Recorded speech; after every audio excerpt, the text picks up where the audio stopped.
Bonjour à tous, dans cette vidéo on va voir un exemple d'une journée avec nous en juin. Donc on est début juin. En ce moment les journées elles commencent à 6 h du matin. Et là moi je me dirige dans les concombres pour ramasser donc concombres, salades, ainsi que les tomates cerises et les aubergines. Et donc pendant que je commence à ramasser les concombres, on a notre équipe, donc notre permanent, ainsi que 11 saisonniers qui sont dans les serres et qui commencent à ramasser les fraises. Et après ils vont ramasser les tomates ainsi que le début des melons.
Donc là j'ai fini de ramasser les concombres et les salades et on se dirige vers les serres pour ramasser tout ce qui est aubergines et tomates cerises. Donc comme je le disais, actuellement on a 11 saisonniers, on a notre permanent et on a également 4 à 5 personnes, on a une cinquième qui va arriver au milieu du mois au magasin.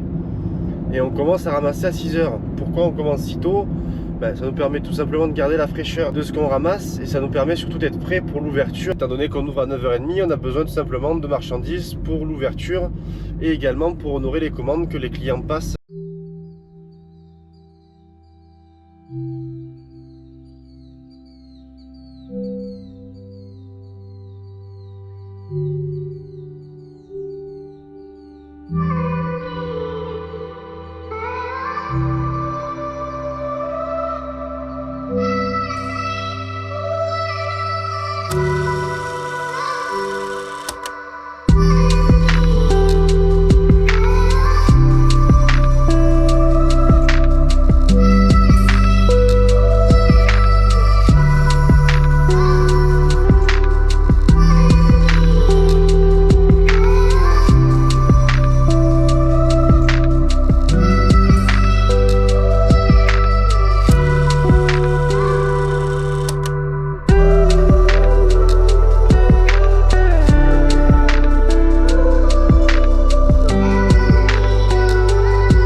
Donc là on se retrouve dans la récolte de nos aubergines. Donc naturellement les aubergines qu'on ramasse actuellement, c'est les plants qui ont été plantés en premier, donc dans nos serres. Et on va également récolter juste à côté nos premières tomates cerises. Donc là également les tomates cerises c'est sous serre, on en a uniquement sous serre.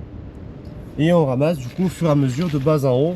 Étant donné que les premiers bouquets sont en bas, ça suit la pousse naturelle du plant. Et au fur et à mesure on ramasse de bas en haut les fruits qui sont mûrs. Au fur et à mesure on va monter et ramasser de plus en plus haut. Et nous avons également les premières récoltes de nos tomates Paola sous serre. Donc là, de la même manière que les tomates cerises, les bouquets à arriver en premier à maturité, c'est ceux du bas, hein. Ça suit tout simplement, encore une fois, la pousse de la plante. Au fur et à mesure où elle pousse, elle fait de plus en plus de bouquets. Et donc les premiers bouquets à être arrivés, c'est ceux du bas et c'est les premiers à arriver à la récolte. Et donc de la même manière que nos fraises, tout ce qu'on produit sur l'exploitation, c'est en pleine terre. Donc on favorise un maximum la qualité gustative à la quantité de production. Donc là on se retrouve après la récolte des melons. Alors pour ramasser les melons, comme vous l'avez vu, on est muni de cet outil qui est simplement un bout de manche à balai avec un embout dessus qui est souple, de manière à ne pas abîmer les melons. Et on va passer sur la melonnière, déplacer les feuilles pour regarder si les melons sont mûrs. Alors pour reconnaître si un melon est mûr, c'est pas compliqué, il faut que la collerette soit toute craquelée autour. Donc celui-là vous voyez, il a la collerette bien craquelée tout autour. Et donc c'est qu'il est bien mûr, qu'il est prêt à être mangé, donc c'est pour ça qu'on l'a ramassé tout simplement. Et donc dans les récoltes, on a également la récolte de nos patates. Donc là on est en train de finir la serre, la deuxième serre.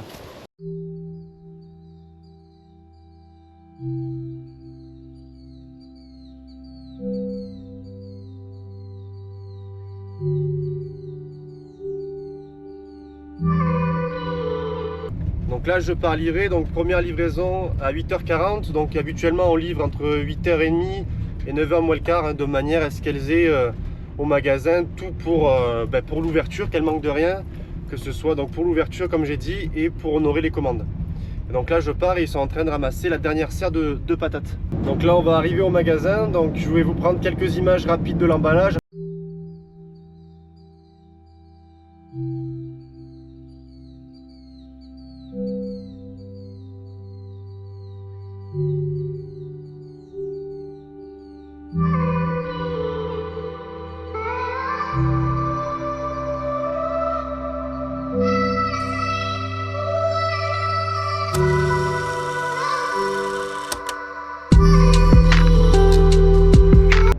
Donc là on est au retour du magasin, donc comme vous l'avez vu c'est pas compliqué. Tout ce qui a à peser et à emballer, on emballe et on pèse tout simplement. Nous on ramasse brut dans les plateaux ou dans les kilos directement pour les fraises. Et tout simplement arrivé au magasin, il faut contrôler le poids pour la vente. Et donc tout ce qui a à emballer on emballe, tout ce qui a à mettre au poids on met au poids. C'est tout simplement comme n'importe quel magasin, la mise en place, le travail d'emballage, le nettoyage, la préparation des commandes. Tout simplement pour être prêt à ouvrir à 9h30. Et donc par la suite on aura une deuxième livraison vers 11h pour le reste des commandes. Et au plus on va avancer dans la saison, au plus on va avoir de livraison le matin. Donc là on est pour l'instant à 2 voire 3 livraisons. Et plus tard on sera à 3 voire 4 livraisons le matin, de manière tout simplement à ravitailler et à ce qui est de tout au magasin. Donc ce qu'il faut comprendre, c'est toute la saison, c'est toujours pareil, on ramasse tout le temps, tous les matins. Et donc après là pour l'instant on a 1 à 2 groupes pour les récoltes. Et par la suite on sera 3 groupes différents, mais ça on le verra plus tard dans notre vidéo. Donc là on se retrouve dans nos pommes de terre, on a fini la récolte de nos 2 serres de patates. Donc là on a quelques palox de stocker, on va les conditionner en sac, les mettre au détail. Et une fois qu'on n'en aura plus, on va commencer tout simplement à arracher les pommes de terre qui sont en extérieur. Et donc là dans ces 2 serres de patates, donc on a une serre de 100 mètres par 8 et celle-ci elle fait 150 mètres par 8. On va tout simplement semer de l'engrais vert. Alors l'engrais vert c'est tout simplement des plantes vertes qu'on va laisser pousser et qu'on va par la suite enfouir de manière à nourrir naturellement le sol.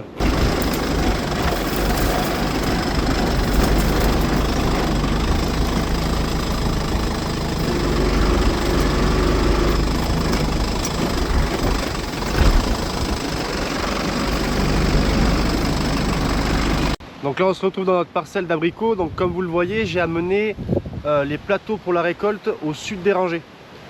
Tout simplement parce que au sud, donc on est en plein soleil. Et c'est là où les fruits mûrissent en premier. Forcément, ceux qui sont en plein soleil vont mûrir en premier.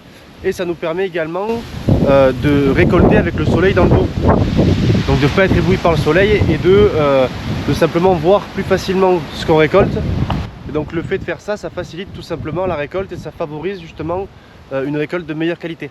Donc là on récolte dans notre jeune parcelle. Alors idéalement pour ramasser un abricot, il faut qu'il se décroche tout seul.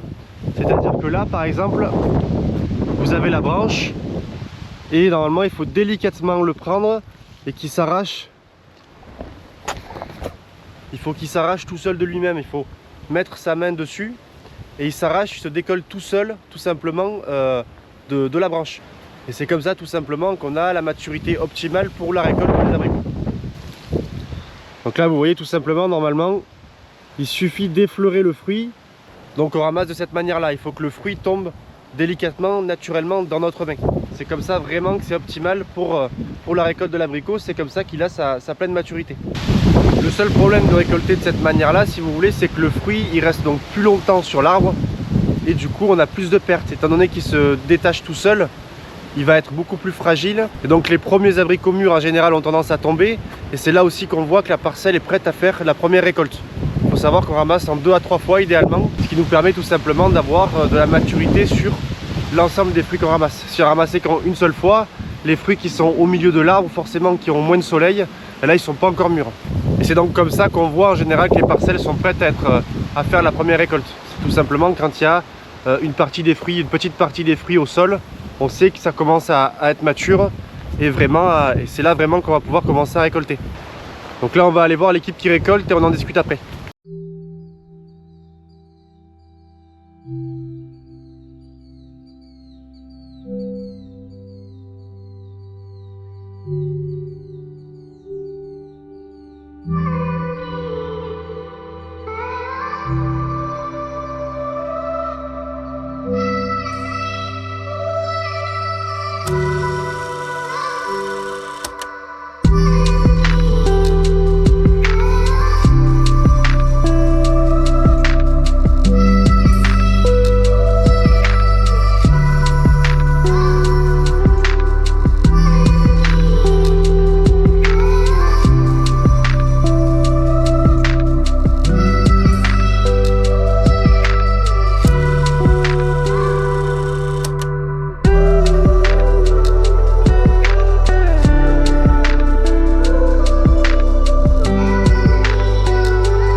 Donc là les abricots qu'on a ramassés cet après-midi, ils vont être stockés au nord de notre bâtiment. Donc on a un mur qui cache tout simplement le sud et ils sont au frais juste derrière. On les passe pas au frigo étant donné que c'est mûr.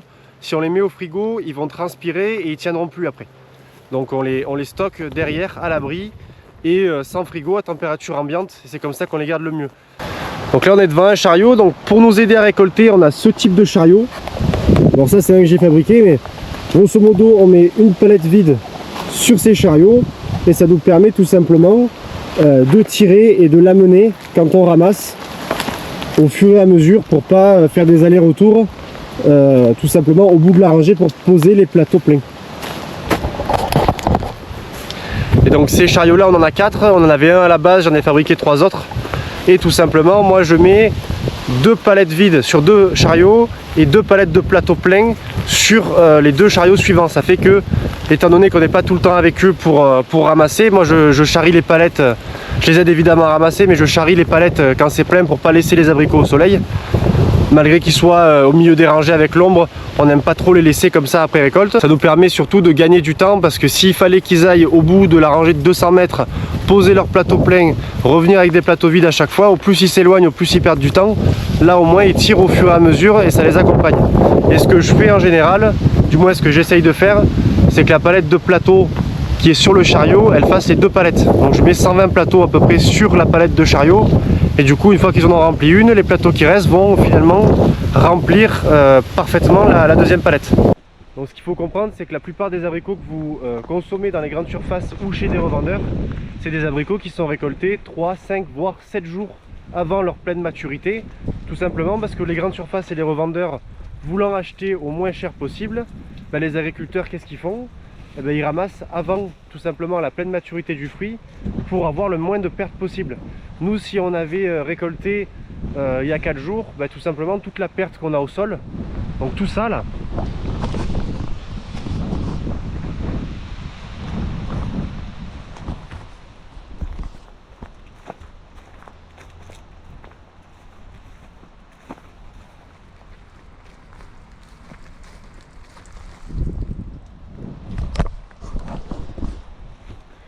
tout simplement toute la perte qu'on a au sol, que ce soit parce que les premiers fruits sont mûrs et ils tombent en premier, que ce soit à cause du vent ou autre, toute cette perte là on l'aurait pas eu. Donc tout simplement s'il y a moins de pertes, il y a plus de marchandises à vendre et du coup les gros producteurs d'abricots, qu'est-ce qu'ils font? Ils font leur marge sur le volume, étant donné qu'on leur paye très peu cher les fruits qu'ils vendent, ils font leur marge sur le gros volume de ce qu'ils vendent. Et du coup vous vous retrouvez en grande surface avec des abricots qui sont pas chers parce qu'ils ont été payés une misère aux agriculteurs. En ce moment l'abricot il est entre 80 centimes, 1 euro et 1,20 euro selon le calibre en gros. Donc en gros vous achetez une palette de 500 kg, c'est le prix selon le calibre. Donc il est vraiment, on est au tout début, ça vaut vraiment pas cher. Mais tout ça c'est ramassé, comme je l'ai dit, pas très mûr. Et de toute manière les grandes surfaces elles veulent pas que ce soit ramassé mûr. Parce que tout simplement elles veulent les placer dans les frigos et les sortir sur une semaine et demie et les vendre en ayant le moins de pertes possible. Donc elles veulent pas payer cher et elles veulent avoir le moins de pertes possible. Et les revendeurs c'est exactement pareil, il n'y a pas que les grandes surfaces et finalement ça n'a pas de goût. Et il y a même certaines personnes qui après avoir mangé des fruits et légumes chez un revendeur ou en grande surface qui ont des problèmes à l'estomac. Alors plus ou moins grave évidemment, ça va être une indigestion ou des maux de ventre ou se sentir mal. Et tout simplement parce qu'ils consomment des fruits qui ont une semaine de frigo, qui sont ramassés pas mûrs et forcément c'est pas fait pour être mangé pas mûrs les fruits. Et tout ce que je dis là c'est valable également pour tous les autres fruits, que ce soit des prunes, des pêches. Tout est comme ça aujourd'hui. Étant donné que les revendeurs veulent payer le prix minimum et en général ils gagnent beaucoup plus que l'agriculteur en revendant, tout simplement les agriculteurs n'ont aucun intérêt à faire de la qualité, que ce soit par la sélection des variétés, par la sélection des engrais. Ils font du volume pour faire du volume parce qu'on ne leur paye pas. Et bien souvent les grosses exploitations, on ne leur paye pas cher la marchandise et selon les périodes ils ne savent même pas combien ils vont vendre leurs produits. C'est-à-dire tout simplement qu'ils amènent leurs marchandises emballées, pesées, calibrées, tout ce que vous voulez chez le revendeur tel qu'il soit. Et parfois selon les périodes, ils ne savent même pas à quel prix on va leur prendre leurs marchandises. Donc ils n'ont aucun intérêt à diminuer les rendements et à travailler sur de la qualité, sachant que les revendeurs leur payent une misère ce qu'ils vendent, tout simplement. Donc nous, vous l'avez compris, c'est pas la manière qu'on a choisi de travailler. On vend en direct et on essaye un maximum de faire de la qualité. Nous on a entre 10 et 30% de pertes avant les récoltes sur les fruits, du moins sur les vergers. Et tout ça évidemment ça a un impact sur le prix final des fruits qu'on vous vend. Ça c'est évident, c'est pour ça qu'on n'est pas toujours les moins chers, mais on essaye un maximum de faire de la qualité. Et évidemment ça arrive aussi que chez nous tout ne soit pas parfait, ça peut arriver des erreurs de récolte. On vous fait pas une vidéo pour vous dire que nous on est parfait, que tous les autres travaillent mal, c'est pas ça du tout le but. Donc ce que je veux essayer de faire comprendre, c'est que vous n'achetez pas le même fruit selon la méthode de travail qui a été faite. Donc ce que je veux essayer de faire comprendre, c'est que selon la méthode de travail, vous n'avez pas les mêmes coûts de production et du coup pas le même prix final du fruit. Donc nous globalement on essaye un maximum de faire de la qualité, donc comme je vous l'ai dit, on ramasse à pleine maturité et du coup on a beaucoup plus de pertes. Donc forcément le coût de la perte est répercuté au prix final. Donc le prix final du fruit n'est pas le même. Donc ce que j'essaie de faire comprendre, c'est que c'est vraiment deux stratégies de production complètement différentes, avec des objectifs différents et forcément un prix final du produit qui est différent. Bon, j'ai assez parlé jusque là. Comme vous le voyez derrière moi, on a encore pas mal de boulot. Donc si vous êtes resté jusque là, on vous remercie et puis on vous dit à une prochaine vidéo.